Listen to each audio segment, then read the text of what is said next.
JORIZAL has been such a great subject for this term. I have learned a lot about Jose Rizal and many details about him.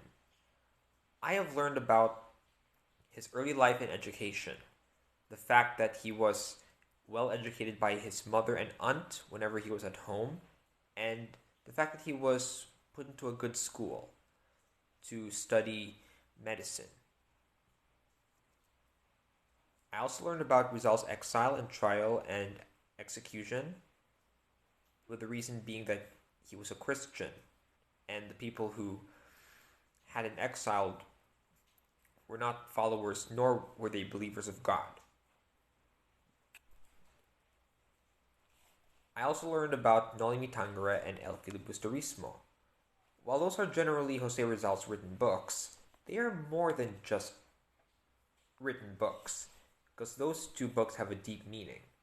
For Noli Me Tangere, it focuses on the exposure of exploitations committed by the Spanish friars and government officials, and it also discusses the different social cancers the Philippines experienced during the Spanish colonization, such as colonial mentality, being a social climber, a crab mentality, and more. El Filibusterismo, on the other hand, tackles about the learning of how to reach a social reform and revolution.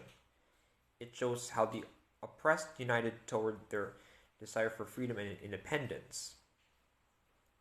But talking about both books at the same time, they both fight for the need of information and education, the abuse of Filipinos by the hands of the Spanish friars, and the corruption of the politicians and officials. Now, how can we be like Jose Rizal today, here in the present? Well, we can make a difference. We can teach others about Jesus, and maybe we can educate others into learning about Jesus as well. Overall, this subject has been really heartwarming, and we can learn a lot from Jose Rizal. And most importantly, while we learn about him, we can be like him too.